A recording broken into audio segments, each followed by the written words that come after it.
Here we have a 2005 Mazda 3 TS2 in grey. If we start with the offside front tyre, as you can see, this offside front tyre is pretty much bold as a coot, to be honest. There's no tread on it whatsoever.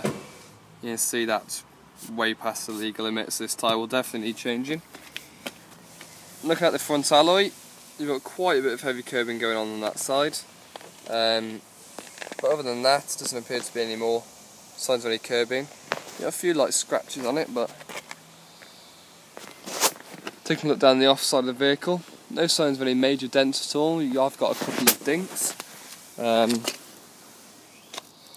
very small one here next to the front arch, and then a slightly bigger one on the arch itself, which you can see there. As we move down towards the offside of the car, you've got a few little nicks here and there, very minor car part dinks on the side of the door, and a few scratches here and there.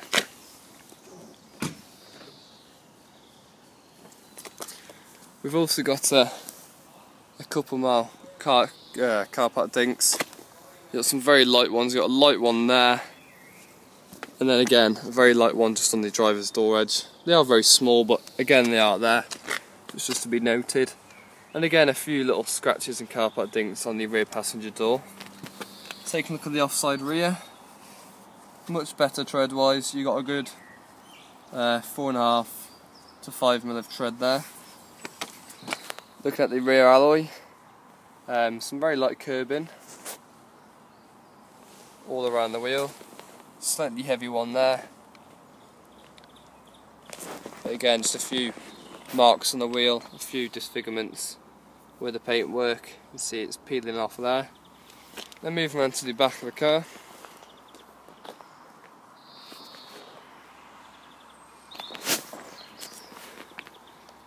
No signs of any dents or any dings at all on the rear of the car. You've got a very small crack in the paintwork there,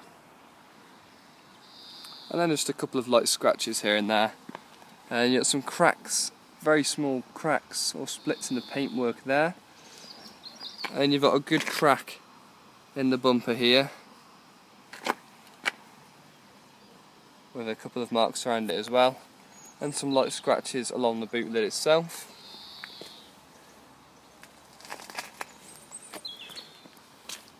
Moving around to the near side of the car.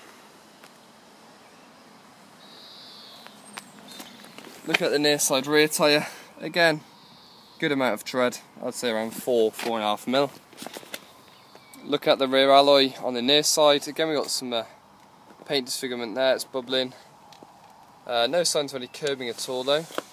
You've got a very light scuff on the top there, and some more around that side. And taking a look at the near side of the car, again no signs of any dents, but we have got a few little dinks here and there. You've got a couple of scratches on the rear passenger door, but got a very small dink here. That is small, and then a slightly larger one towards the top of the door, which you can see there. Other than that, again, it's just a few light scratches on the bodywork, a couple of little nicks in the paintwork here and there.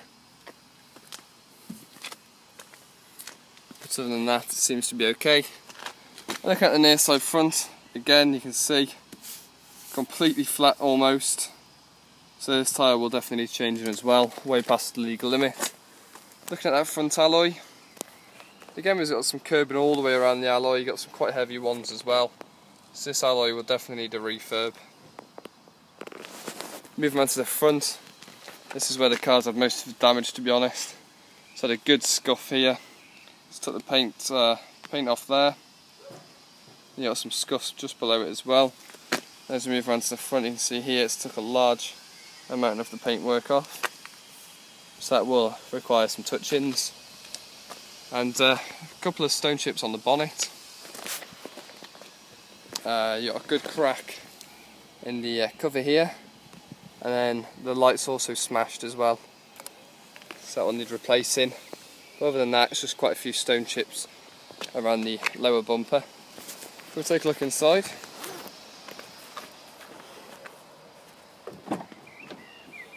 You do get a blue and black cloth interior. Slightly worn on the driver's seat, but that's a bit expected of a used car. Yeah, it's slightly damaged in the interior. Quite stained, but not too bad, to be honest. And looking in the back, the interior looks to be in good condition, to be honest. A few little marks here and there on the interior, but no signs of any damage at all. And that's the same with the inside on the front. A few marks here and there on the plastics, but no signs of any damage on the driver's footwell.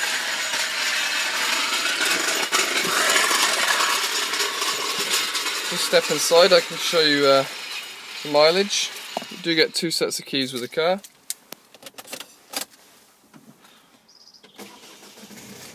No problem starting the car at all.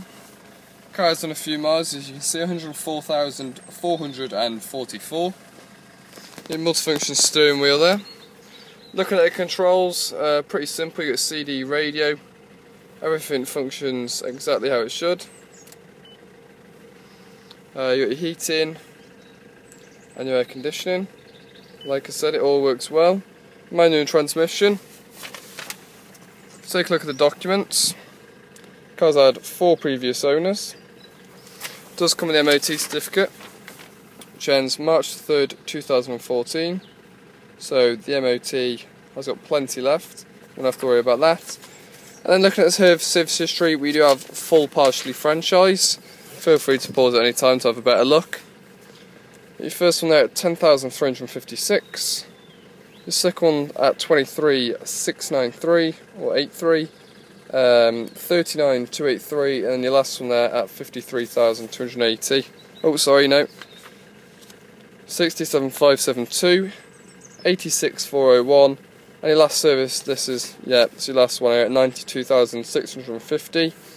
And it says it's had a new Tiedemann belt and alternator and tensioner and crank pulley. So there we go. That is the 2005 Mazda 3 TS2. Could do with quite a bit of work doing on it, but I'm sure when it's done it'll be quite a nice car.